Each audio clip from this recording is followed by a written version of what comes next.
ఈరోజు టాపిక్ ఏంటి అంటే పిల్లల పెళ్ళిళ్ళు చేయాలంటే భయమేస్తుంది. ఎలాంటి వాళ్ళు వస్తారు ఏంటి, ఆడపిల్లలవని మగపిల్లలవని అతి భయంకరమైన పరిస్థితులు వచ్చినాయి. టాపిక్లోకి వెళ్ళిపోతే ఇప్పుడున్న పరిస్థితుల్లో పిల్లల పెళ్ళిళ్ళు చేస్తుంటే ఉణుకులు వస్తుంది వెన్నులోంచి అందరికీ. అరే చేసినంతసేపు అత్తగారింట్లో ఉండట్లా, చేసినంతసేపు కళ్యాణ మండపంలో ఉన్న ఇంకా ఆ పచ్చ తోరణాలు వాడలేదు, ఇంటికి వచ్చిన పందిరి కూడా తీయకుండానే పెళ్లి కూతురు ఇంటికి వస్తుంది, పెళ్లి కొడుకులు ఎక్కడికో దూకుతున్నారు, లేకపోతే వీళ్ళని వాళ్ళు చంపేసుకుంటున్నారు, వాళ్ళని వీళ్ళు చంపేసుకుంటున్నారు. భార్య లావుగా ఉంటే విడాకులు ఇచ్చేసేయాలి, లేకపోతే వెయిట్ లాస్ ప్రోగ్రాంలో ఎక్కడైనా జరిపించాలి, లేదు అంటే తనే దగ్గరుండి భార్యకి డైట్ ప్లాన్ చెప్పి ఎన్నో డైట్ ప్లాన్లు వచ్చినాయి, దాంట్లో తగ్గించే విధంగా చూసుకోవాలి. అంతేనా? అది కాకుండా తను పనివాళ్ళ విషం కొనుక్కొచ్చి తనకిష్టమైన పాలకోవాలో విషం పెట్టి చంపేసట. నేను ఇందాకే పాలకోవా తిందామని తీసుకుని కవర్లోంచి టీవీ పెట్టాను. టీవీ పెట్టగానే భార్యకి పాలకోవా ఇష్టమని చంపేసిన భర్త అని వస్తుంది, హెడ్లైన్స్ పడుతున్నాయి. ఇదేంట్రా పాలకోవాలు చంపేయడం ఏంటి అని చెప్పి చూస్తే లావుగా ఉందని. ఇప్పుడు లావుగా ఉంటే మొగుడు చంపేస్తాడా, సన్నగా ఉంటే చంపేస్తాడా, అందంగా ఉంటే ఏమైనా ఎదుటివాడు ఏమైనా ఇష్టపడతాడని చంపేస్తాడా, దేనికి ఎవడో ఎందుకు చంపేస్తున్నాడో తెలియట్లేదు. ఆ పాల్కోవద్దు పాడవద్దు అని అక్కడే పడేసిందని. ఇది పరిస్థితి. అంటే ఒక ఏజ్ వచ్చిన వాళ్ళకు కూడా భయభ్రాంతులు గురి అయ్యేటట్టు ఉంటున్నాయి కొన్ని కొన్ని హత్యలు. మొన్న మటన్ వండలేదని చంపేశాడు ఒకడు, మొన్న మటన్ వండలేదని ఆ అమ్మాయి అబ్బాయిని చంపేసింది, వండమంటావా నన్ను మటన్ వండమంటావని. ఇంకోటి కోడిగుడ్డు కూర వండలేదని చంపేశాడు. ఇలా ఒక్కొక్కళ్ళు వేసేసుకుంటూ వెళ్ళిపోతున్నారు. ఇలాంటి పరిస్థితుల్లో మన పిల్లలు పెళ్ళిళ్ళు చేస్తుంటే ఎట్లా ఉంటుందో భయం వేస్తుంది అనిపిస్తుంది. ఇంట్లో కూడా నేను పిల్లలతో ఇదిరా పరిస్థితి ఇలా ఉంది, అసలు ఏం చేస్తాం, అసలు ఎలా ఉంటుందంటే, నువ్వు ఆల్రెడీ యూట్యూబ్ నుంచి తెస్తావు కదా ఆడపిల్లలని అన్నాడు. అదేంట్రా అంటే, ఎవరో ఒకరికి నీకు బాధ కలుగుతుంది కదా, వాడు బాధల్లో ఉన్నారు, ఆ అమ్మాయికి తండ్రి లేడు పాపం, అమ్మాయికి చూసుకునే వాళ్ళు లేరు పాపం, అమ్మాయికి ఇద్దరు అక్కా చెల్లెళ్ళే పాపం, ఇట్లాంటి పాపాలు మన ఇంటికి చాలా తెచ్చావు కదమ్మా నువ్వు, వాళ్ళకి ఆ సహాయం చేద్దాం రా పాపం, ఈ సహాయం చేద్దాం రా పాపం అని అలాగే ఎవరో ఒకరిని తెస్తావు కమ్మా నువ్వు అంటున్నారు. అంటే జోకి కానీ నిజం. అంటే ఎవరు నిజంగా బాధల్లో ఉన్నారో ఇప్పుడు నేను చెప్పేది ఏంటంటే, పెళ్లి సంబంధాలు మీరు అందరూ కుదుర్చుకునేటప్పుడు బాగా తెలిసిన వాళ్ళకి అయిన వాళ్ళ సంబంధాల్లో ఇద్దరు ఇష్టపడి, పెళ్లి కొడుకు పెళ్లి కూతురు ఇష్టపడి ఆస్తులు కానీ లేదంటే వాళ్ళ హై క్లాస్ హోదాలు డబ్బు లేకపోతే ఇల్లు చూసి పిల్లల్ని ఇద్దాం అనుకునేది తప్పుడు విషయం. అర్థమవుతుందా? ఆఖరికి ఢిల్లీలో జడ్జి కూడా, భార్య జడ్జి, ఆయన జడ్జి, భార్య వేధింపులు తట్టుకోలేక ఆత్మహత్య చేసుకున్నాడు ఆయన. ఏమన్నా ఉందా కాపురం పోని బాగుందా? ఇద్దరు జడ్జిలే కదా, బాగుండొచ్చు కదా, లేదు.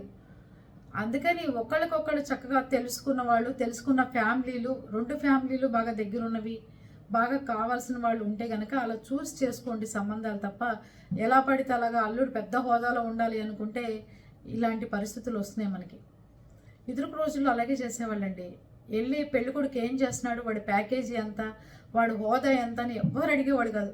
వాళ్ళ అమ్మా నాన్న పద్ధతులు ఏంటి, వాళ్ళ కుటుంబ పరిస్థితులు ఏంటి, అంతవరకే చూసారు తప్ప వాళ్ళకి ఏమైనా బిల్డింగులు ఉన్నాయా, ఆ అబ్బాయికి అందం ఉందా, లేకపోతే హోదాలు ఉన్నాయా, ఏమన్నా బ్యాంక్ బ్యాలెన్స్ ఉందా, లేకపోతే ఏమైనా వెనకాల పోగేశాడా, ఉంచాడా, ఊడ్చాడా అని కూడా అస్సలు చూసేవాళ్ళు కాదు. అలాంటి రోజుల్లో చక్కగా పిల్లలు బాగున్నారు. ఇప్పుడు ఎప్పుడైతే మీరు ప్యాకేజీలు, హోదాలు ఇవన్నీ చూసుకుంటూ పోతుంటే ఇలాగే ఉంది పరిస్థితి. ఇంకోటి చెప్పమంటారా, పెళ్ళిళ్ళు చేసిన తర్వాత అవి సక్సెస్ అవ్వకపోవడానికి కూడా మెయిన్ కారణం ఈ డబ్బు వెనకాల పరిగెత్తడమేనండి. ఆడపిల్లలు కానీ మగపిల్లలు కానీ ప్యాకేజీలు, డబ్బు, అధిక ఈఎంఐలు, ఈ ఒత్తిడి ఇవి తట్టుకోలేకపోతున్నారు. అక్కడి నుంచి హెరాస్మెంట్, నెలాఖరికి వచ్చేసరికి ఫోన్లో డబ్బులు అయిపోతే క్రెడిట్ కార్డులు బిల్లులు ఎక్కువైపోతున్నాయి. అందుకని ఎక్కువ అరుచుకోవడాలు ఎక్కువైపోతున్నాయి. మనం ఎక్కడన్నా మామూలు అపార్ట్మెంట్లో చూసినామా, లేదు, మనకి ఎన్నో ఫ్లోర్ కావాలి, 45, 50, 60 విల్లాసు, గ్రూప్ హౌసులు, ఇలాంటి చోట వెళ్ళి మనం ఉండాలనుకుంటున్నాం. మనం ఎక్కడ నేల మీద నిలబట్ల. అలా కాదు, చక్కగా నచ్చారంటే వాళ్ళ కుటుంబాలు మీ కుటుంబాలు మాట్లాడుకుని ఒక చోట ఉండి పిల్లాడిని మాట్లాడిచ్చి చక్కగా చేసుకోండి. తప్ప హోదాకి, డబ్బుకి, పలుకుబళ్ళకి ఇలాంటివన్నీ అన్నీ ఉట్టి మాటలండి. అవన్నీ ఒకసారి ఉంటాయి, ఒకసారి ఉండవు. కానీ గుండె ధైర్యం ఉండి చక్కగా మంచిగా అన్ని పనులు చేసుకోగలిగే అమ్మాయి ఉంటే పెళ్లి చేసుకోండి. ఈ రోజుల్లో ఎంతమంది మగపిల్లలు ఉన్నారో అంతమంది పెళ్లి కాని ఆడపిల్లలు కూడా ఉన్నారు తెలుసా. ఇప్పటికే ఎవరికి మార్పు రాలా. ఇద్దరు కలిసి ఉద్యోగం చేస్తేనే ఇల్లు గడుస్తుంది అనే స్టేజ్కి వచ్చి ఉద్యోగం లేని ఆడపిల్లల్ని పెళ్ళిళ్ళు చేసుకునే వాళ్ళే కనిపించట్లా. పెళ్లి సంబంధానికి వెళ్తారు, వస్తారు పెళ్లి చూపులకి. మీ అమ్మాయి ఏం చేస్తుంది అంటే, ఎదురుగా వంట వచ్చామ్మా, వార్పు వచ్చా, ఏమొచ్చమ్మా, కొంచెం డ్యాన్స్ వచ్చా, లేకపోతే ఏమైనా పాటలు పాడతావమ్మా అని అడిగేవాడు. ఇప్పుడు పెళ్లి కొడుకు వాళ్ళు కూడా వచ్చి, అంతకుముందు ఏ కంపెనీలో చేసావు, ఏ ఊర్లో చదువుకున్నావు, ఎక్కడ చదువుకున్నావు, ఏం చేస్తావు, మీ బావ ఎక్కడుంటాడు, ఆస్ట్రేలియాలో ఉంటాడా, కెనడాలో ఉంటాడా, అమెరికాలో ఉంటాడా, లోకలా అంటున్నారు. ఇంకా సిగ్గు రాలేదు జనాలకి. ఇంకా అమెరికా మెడపెట్టి బయటికి గెంటుతున్నా సరే సిగ్గు రాని జనాలు ఎక్కువైపోయారు. అది పరిస్థితులు. అందుకని పెళ్ళిళ్ళు చేయాలనుకున్నప్పుడు తెలిసిన సంబంధాలు దగ్గర వాళ్ళని చూసి చేయండి. ఇప్పుడున్న పరిస్థితుల్లో పెళ్ళిళ్ళు చేసే పరిస్థితే లేదు. మళ్ళీ కొత్తవి ఇప్పుడున్న సమస్య చాలక కొత్త సమస్య కూడా తెచ్చుకుని అప్పుడు మనం కోర్టుల చుట్టూ పోలీస్ స్టేషన్ చుట్టూ తిరిగే పరిస్థితి వస్తుందిరా బాబు అని చెప్పి భయపడి చచ్చిపోతున్నారు అందరూ. అట్లా ఉన్నాయి పరిస్థితులు. పక్కాగా అగ్రిమెంట్లు రాసుకోండి, పక్కాగా చేసుకుని వాళ్ళ దగ్గర ఏదైనా డబ్బులు ఆశించకుండా పెళ్లి చేసుకుంటేనే ఈ రోజుల్లో ఉత్తమమైన మార్గం అని చెప్తాను నేనైతే. ఆడపిల్ల దగ్గర రూపాయి తీసుకోకుండా పెళ్లి చేసుకోండి. ఏది ఉన్నా మీ అమ్మాయి అకౌంట్లో వేసుకోండి అని చెప్పండి. దర్జాగా పిల్లని తెచ్చుకోండి. ఎవరికో భోజనం పెట్టాలని పెళ్లి వాళ్ళని పీడించి మనం ఎందుకండి తెచ్చుకోవాలి? అసలు నాకు అర్థం కాని విషయం. ఆడపడుచు గొప్పగా చూపించాలి, ఆడపడుచు లేకపోయినా పక్కింటి ఆడపడుచులను కూడా తెచ్చేసి వాళ్ళకి ఆడపడుచు కట్నాలు ఇప్పించాలని ఇలాంటి చిన్న చిన్న చిల్లర పనులు మానేసుకుని అసలు వాళ్ళు ఇచ్చే 1,00,000, 2,00,000, 50,00,000, ₹1,00,000 ఇవి దేనికి ఉపయోగపడవు మీకు.